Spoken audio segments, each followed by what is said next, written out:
Assalamualaikum warahmatullahi wabarakatuh. Selamat datang kembali di channel Radio Story. Masih bersama dengan saya Mas Alan.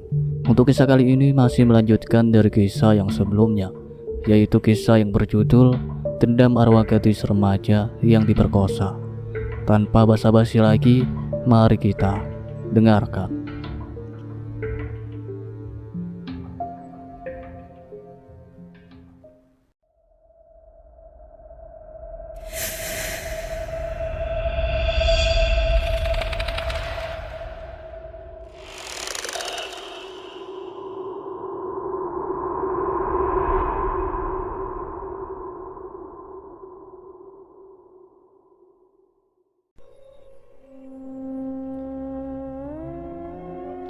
Nah, iya itu.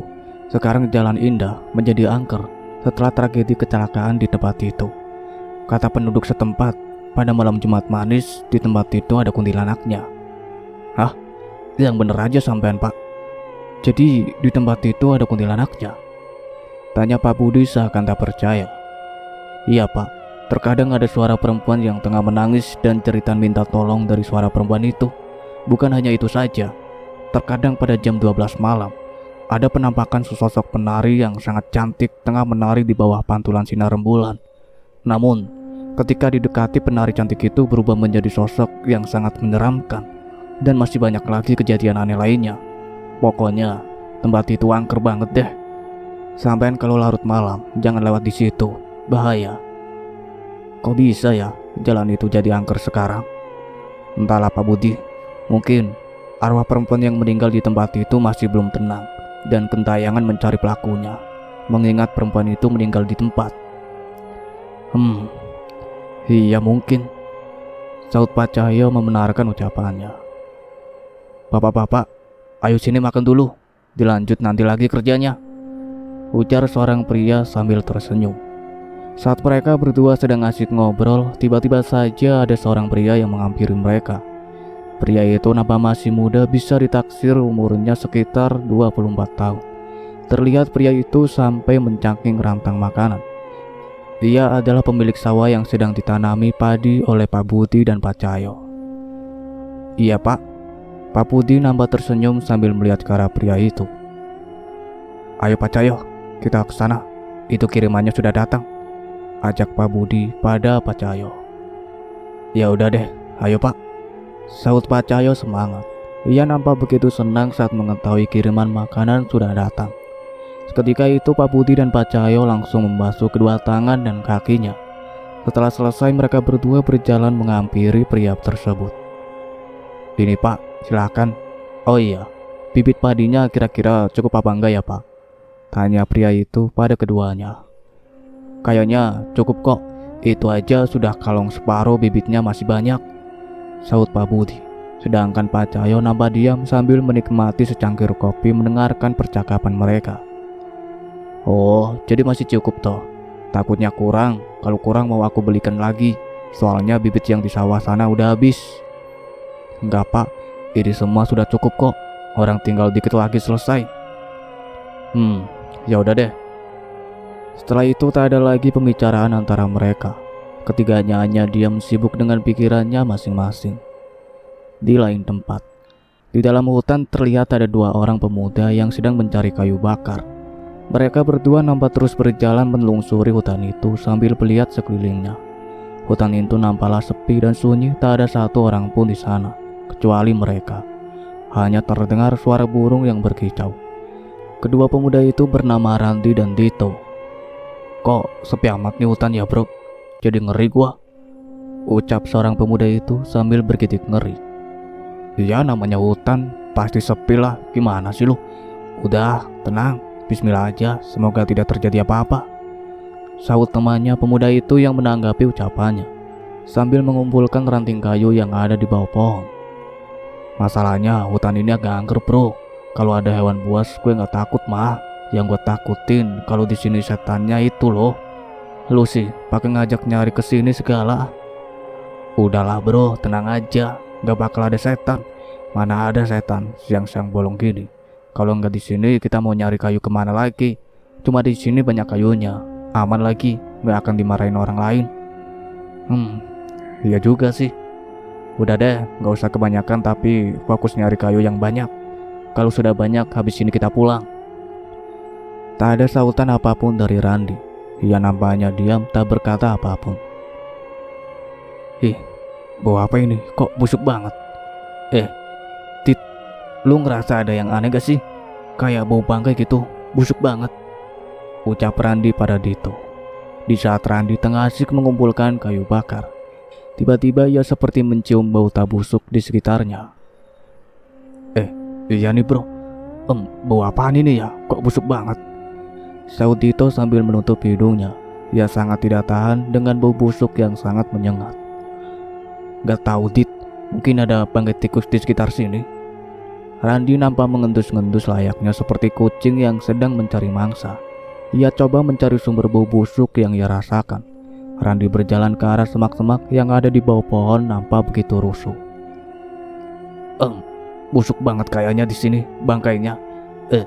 Bro, sini deh. Randi nampak memanggil Dito saat mencium sumber bau busuk itu. Ada di sekitar semak-semak tersebut. Tanpa berkata apapun, Dito langsung berjalan mendekati Randi. Aduh, di sini kok makin bau banget sih. Benarnya ini bangkai apaan? Kok busuk banget baunya? Ucap Dito sambil menutup hidungnya setelah sampai di samping Randi. Gue juga nggak tahu. Mungkin ada hewan buas mati di tempat ini. Daripada penasaran, ayo coba kita lihat. Ucap Randi. Randi nampak membelai semak-semak yang ada di depannya itu dengan ditemani Dito di sampingnya. Namun di saat ia sudah membelai rumput-rumput panjang yang ada di depannya, betapa terkejutnya mereka berdua saat melihat tubuh manusia yang sudah mulai membusuk tergeletak di tanah. Semua tubuhnya bersimbal darah yang mulai mengering. Ada belatung dan hewan kecil yang mulai menggerogoti tubuh mayat itu. Bau anyir darah menyerbak di sekitar tempat itu. Astaga, mayat. Randi dan Dito langsung lari kocar-kacir. Mereka berdua nampak begitu sangat ketakutan dan terkejut kalau melihat mayat mengerikan itu. Setelah cukup jauh mereka berlari hingga keluar dari hutan itu. Terlihat ada dua orang bapak-bapak yang tengah asik berjalan sambil ngobrol-ngobrol. Mereka berdua berhenti tetap di hadapan kedua bapak-bapak itu. Ada apa? Kenapa kalian lari-lari begitu? Kayak habis dikejar macan aja. Tanya seorang bapak-bapak itu pada mereka berdua. Itu di sana ada. Randi nampak gugup saat hendak berbicara. Ada apa sih? Kenapa kalian? Tanya temannya bapak-bapak itu heran melihat tingkah laku mereka berdua yang menurutnya aneh. Kalian ini kenapa? Coba tenangkan dulu, tarik nafas, bicara pelan-pelan. Itu tadi di sana kami menemukan mayat.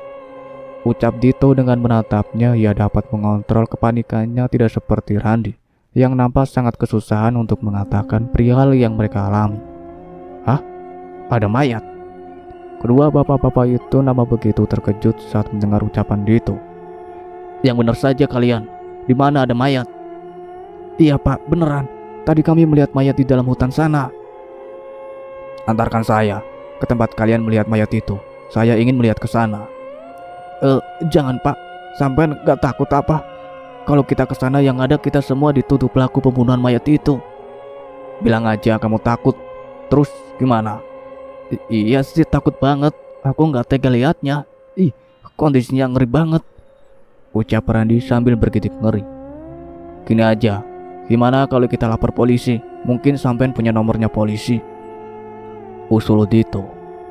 Ya udah lebih baik kita lapor polisi saja. Kebetulan saya punya nomor polisi. Bapak-bapak itu berucap sambil mengambil HP-nya dan akan menghubungi pihak dari kepolisian. Mereka bertiga nampak diam sambil mengangguk pasrah. Kalian ini dari mana? Kok bisa menemukan mayat di dalam hutan? Tanya temannya bapak-bapak itu pada mereka berdua. Tadi kami nyari kayu bakar di dalam hutan sana. Tanpa disengaja kita menemukan mayat, kondisinya sudah mulai membusuk dan tergeletak di semak-semak begitu saja. Pokoknya ngeri banget ya kondisinya. Dito menjelaskan secara detail dan jelas perihal kejadian yang tak sengaja mereka lihat. Oh, jadi gitu. Ia nampak hanya mengangguk paham mendengar penjelasan Dito. Iya pak, Saud Dito. Gimana Pak? Sampean sudah telepon polisi? Tanya Randi pada bapak-bapak itu. Saya sudah telepon polisi barusan, sautnya. Terus gimana Pak? Bentar lagi polisinya kesini, kita tunggu di sini saja. Oh, iya udah deh. Mereka semua nampaknya diam saja sambil menunggu kedatangan polisi. Setelah cukup lama mereka menunggu, tak berselang lama kemudian polisi yang mereka tunggu-tunggu akhirnya telah datang. Terlihat ada sebuah mobil polisi yang berjalan ke arah mereka. Terlihat ada seorang pria bertubuh jangkung turun dari mobilnya. Ia nampak berjalan menghampiri mereka berempat. Selamat siang. Apa benar bapak-bapak ini tadi yang melapor jika ada mayat? Ucap seorang polisi itu dengan sangat sopan. Iya Pak, benar. Saya tadi yang melapor. Kedua pemuda inilah yang menemukan mayat itu. Ucap bapak-bapak itu yang telah menelpon pihak dari kepolisian. Baik, boleh antarkan saya ke tempat mayat itu? Iya Pak, mari saya antar, saud Dito. Setelah itu Dito dan Randi berjalan ke arah hutan itu dengan diikuti kedua bapak-bapak dan polisi itu. Sebenarnya Dito dan Randi masih merasa takut melihat mayat yang mereka temukan itu.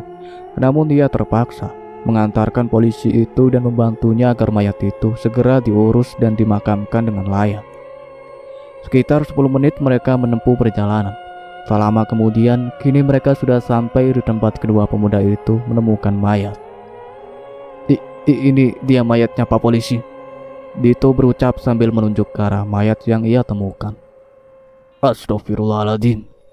Kedua bapak-bapak dan polisi itu nampak sangat terkejut melihat mayat yang ada di depannya itu. Kondisinya sangat mengenaskan. Bau anyir darah sangat menyengat. Hingga mereka bertiga tidak tahan serasa ingin muntah karena bau busuk dan anyir begitu menyerbak. Astaga, bau banget. Apa yang terjadi? Kenapa dengan pria ini? Seorang bapak-bapak itu berucap sambil menutup hidungnya. Gimana ini Pak Polisi? Apa yang harus kita lakukan? Tanya Randi pada seorang polisi yang ada di sampingnya tersebut. Harap tenang semua. Mayat ini biar saya yang urus. Saya akan membawa mayat ini ke kantor untuk ditelusuri lebih lanjut tentang pelaku pembunuhan pria ini. Polisi itu berucap sambil mengambil HP-nya. Ia akan menghubungi rekannya dan pihak dari rumah sakit meminta bantuan untuk mengevakuasi mayat tersebut. Polisi itu nampak berjalan menjauhi mereka semua. Apa yang terjadi? Kenapa dia menjadi seperti ini? Ucap seorang bapak-bapak itu menggelengkan kepala sambil melihat ke arah mayat tersebut. Mungkin pria ini korban begal yang dibunuh di tempat ini, saud Dito yang menanggapi ucapan bapak-bapak yang ada di sebelahnya itu. Masa dibegal sampai separah ini ya? Gak mungkin lah, sambung Randi. Namanya juga begal melakukan segala cara demi mendapatkan target incarannya, termaksud dengan cara keji, saud Dito. Iya juga sih. Randi hanya mengangguk pelan membenarkan ucapan Dito. Setelah selesai menghubungi rekannya, polisi itu nampak berjalan ke arah kedua pemuda dan bapak-bapak itu lagi. Kalian berdua nanti ikut saya ke kantor. Sementara ini kita tunggu sini dulu. Rekan saya sudah menuju ke sini. Ucap polisi itu sambil melihat ke arah Dito dan Randi. Loh, Pak, kok kami jadi ikut terlibat? Kami kan gak salah apa-apa. Kok harus ikut ke kantor polisi? Tanya Dito pada polisi itu. Tenang saja, kalian memang gak salah apa-apa. Berhubungan kalian yang menemukan mayat ini, kalian harus ikut ke kantor untuk menjadi saksi. Nantinya pihak dari kami akan menelusuri lebih lanjut tentang identitas mayat ini dan pelaku pembunuhannya. Polisi itu nampak menjelaskan secara detail agar mereka berdua tidak salah paham. Oh gitu toh, sampai nggak bilang dari tadi. Ya udah deh, saya bersedia.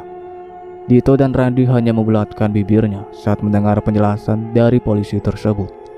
Tak lama kemudian rekan dari polisi dan pihak dari rumah sakit telah sampai di tempat kejadian itu. Petugas dari pihak rumah sakit itu dibantu oleh kedua polisi untuk mengevakuasi mayat tersebut. Setelah selesai mereka semua pergi dari tempat itu. Kini mayat pria itu dibawa ke kantor polisi untuk ditelusuri lebih lanjut. Kedua bapak-bapak itu langsung pulang ke rumahnya masing-masing dan meninggalkan tempat itu juga. Sedangkan Randi dan Dito ikut ke kantor polisi. Sedangkan di lain tempat, Terlihat Lira sedang berada di dalam kamar bersama arwah sang kakak tentunya. Lira nampak rebahan di atas tempat tidurnya sambil membaca buku. Sedangkan Laira ada di sampingnya menemani Lira. Adik mbak ini memang pintar. Selain cantik, rajin belajar juga. Laira nampak mengelus pucuk kepala adiknya dengan pelan. Iya dong, adik mbak gitu loh. Kalau rajin belajar kan jadi pinter, saut Lira sambil tersenyum ke arah kakaknya. Kamu baca apaan itu, Lir? Ini loh, Lira baca buku LKS nyari jawaban buat tugas ini. Oh, gitu. Iya mbak. Oh iya, Lira mau tanya sesuatu deh sama mbak. Boleh kan? Boleh kok. Emangnya Lira mau nanya apa? Jadi gini mbak, tadi ibu sempat cerita tentang kakek. Kata ibu dulu kakek sangat sakti dan punya bermacam ilmu. Emang iya apa mbak tentang itu semua? Iya Lir, itu semua memang benar. Kakekmu dulu memang sakti, punya bermacam ilmu. Bahkan kakek bisa menyembuhkan orang sakit. Semua ilmu yang kakek miliki itu merupakan ilmu putih. Wah, hebat banget kakek. Semacam jadi dukun gitu ya? Bukan Lir, kakek hanya membantu orang-orang yang sedang kesusahan dengan kelebihannya. Karena zaman dulu banyak sekali orang yang terkena penyakit aneh, semacam terkena guna-guna maupun santet dari seseorang yang tidak suka dengan orang itu. Oh, gitu toh. Emang ilmu hitam sama ilmu putih itu nggak sama ya mbak? Nggak sama Lir. Kalau ilmu hitam itu semacam santet, pesugihan, pokoknya semacam gitulah. Dan itu semua tidak diperbolehkan karena itu semua bersekutu dengan setan. Setahu mbak sih gitu. Berbeda lagi dengan ilmu putih. Kalau ilmu putih aman dan diperbolehkan. Kalau ilmu putih mbak kurang tahu. Coba kamu tanya sama ayah. Ayah pasti tahu semua tentang itu. Gitu ya. Iya deh, nanti Lira coba tanya sama ayah. Keduanya nampak diam sejenak, tak ada lagi pembicaraan antara mereka. Lira, suatu saat nanti jika waktunya telah tiba, kamu harus bisa mengikhlaskan kepergian mbak ya. Ucap Lira yang memulai membuka pembicaraan. Maksudnya mbak? Tanya Lira heran, ia tidaklah mengerti dengan apa yang dikatakan oleh kakaknya. Tidak selamanya kita bisa bersama terus seperti ini. Akan ada saatnya kita akan berpisahan untuk selama-lamanya. Suatu saat nanti mbak akan kembali ke alam asliku. Jangan mbak, kalau mbak Laira pergi, Lira sama siapa? Masa mbak tega ninggalin Lira sendirian? Seketika itu wajah Lira nampak bersedih dan gelisah saat mendengar ucapan kakaknya. Kan masih ada ibu dan bapak yang selalu menjaga Lira. Tapi kan mbak Laira kok gitu sih, tega mau ninggalin Lira sendiri?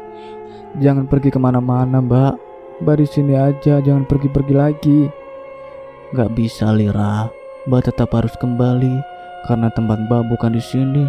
Lira harus bisa mengikhlaskan kepergian mbak ya. Enggak mbak, pokoknya mbak Laira harus di sini terus sama Lira. Mbak Laira nggak boleh pergi. Lira nggak mau kehilangan mbak Laira lagi. Lira menangis sambil memeluk kakaknya.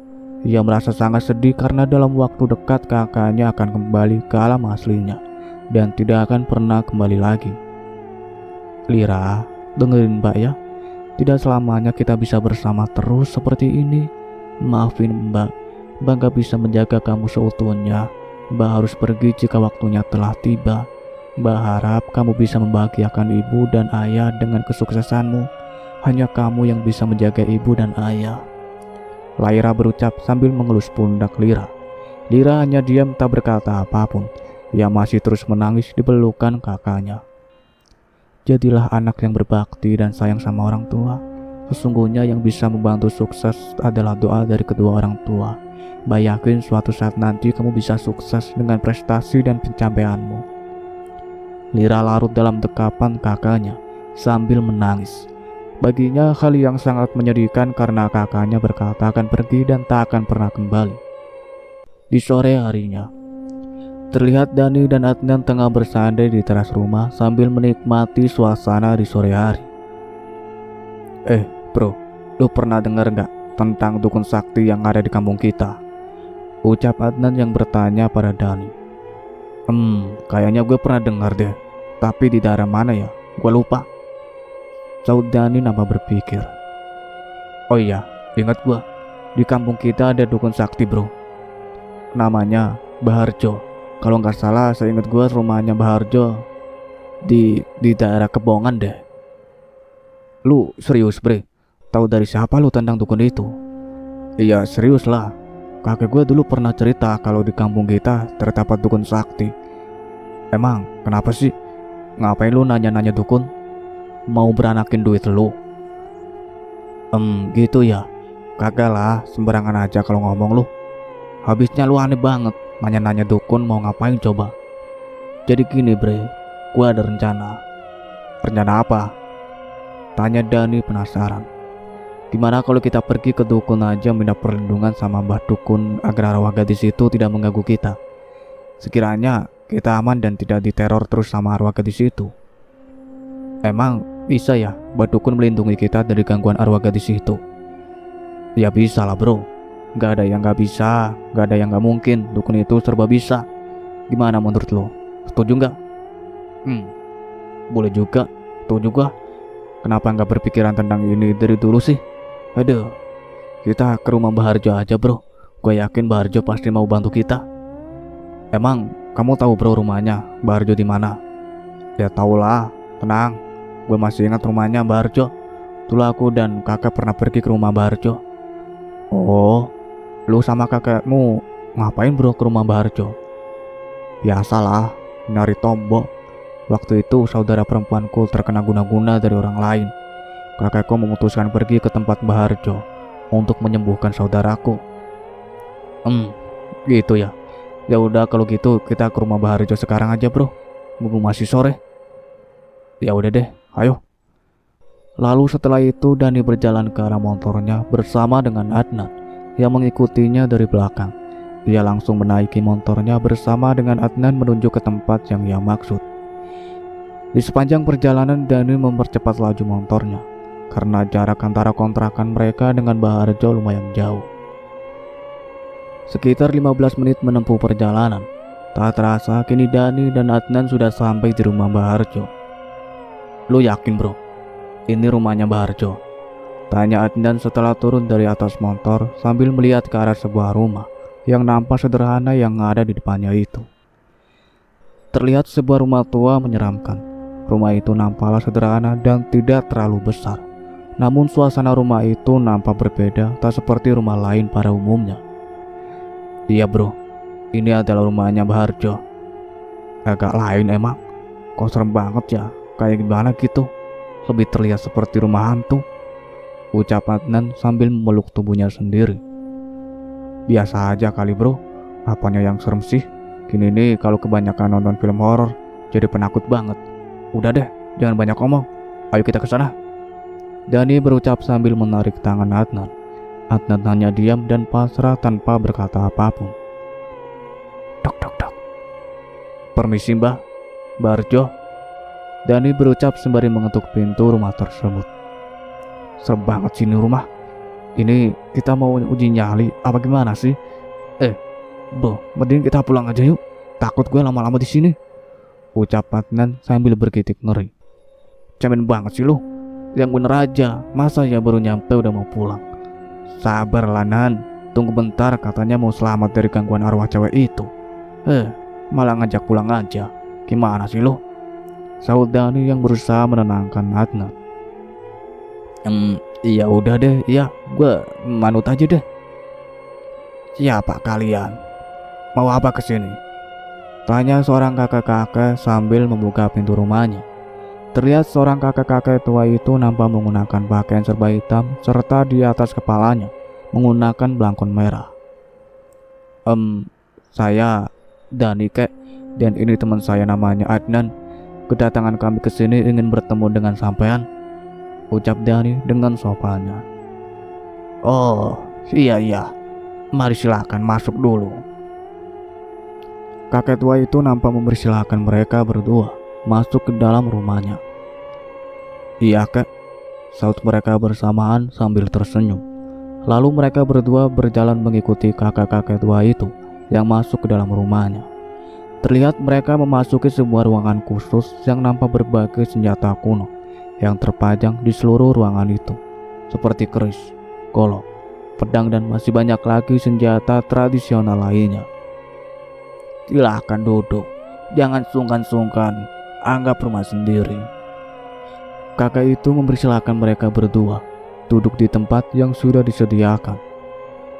Iya mbah, sahut mereka berdua sambil melihat sekelilingnya yang terdapat senjata kuno yang menghiasi di setiap tembok.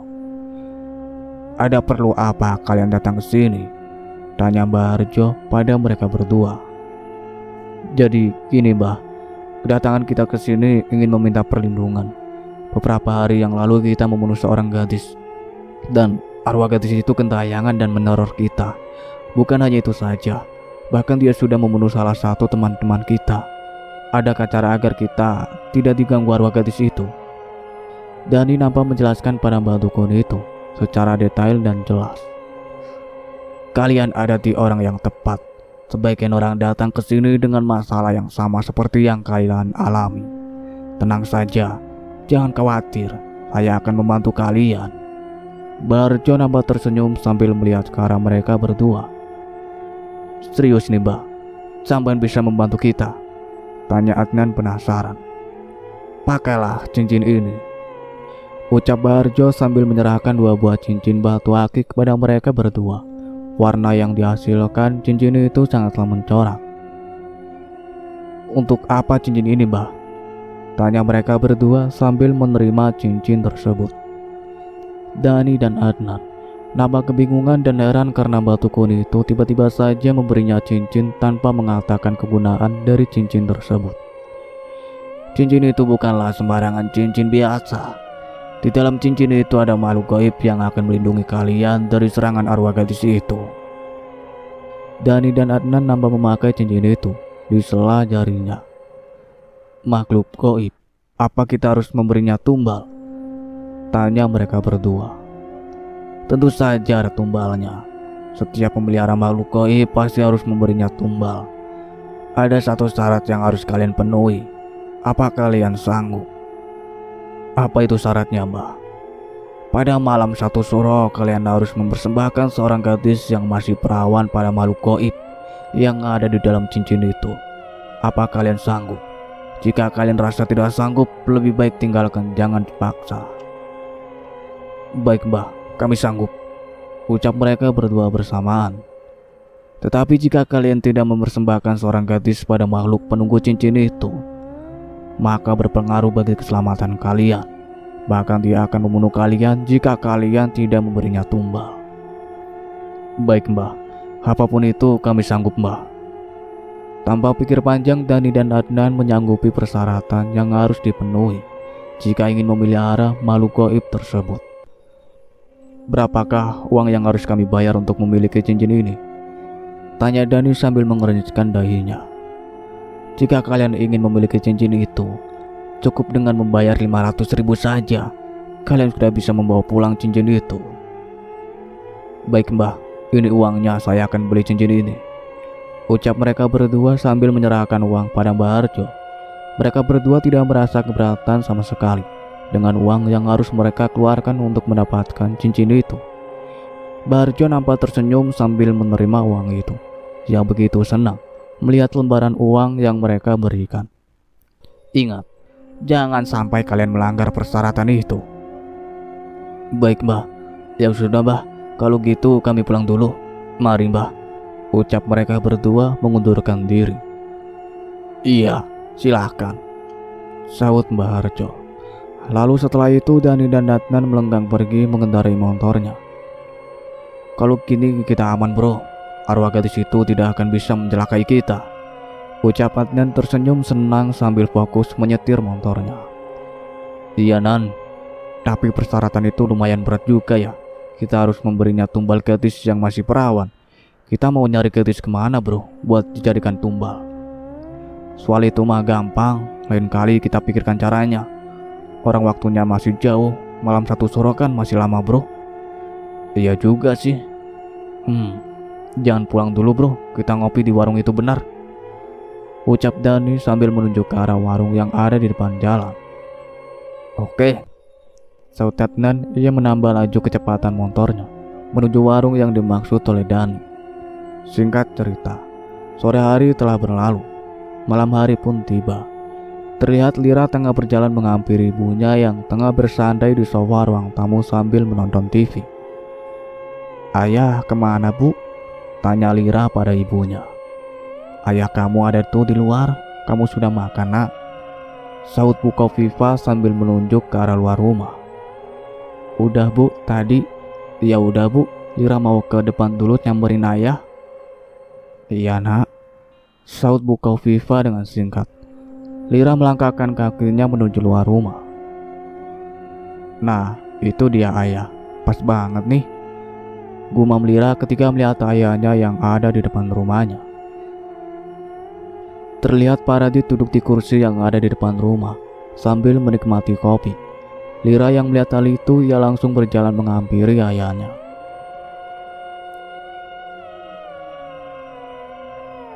Cukup sekian ceritanya sampai di sini. Nantikan kelanjutan ceritanya. Saya akhiri. Wassalamualaikum warahmatullahi wabarakatuh.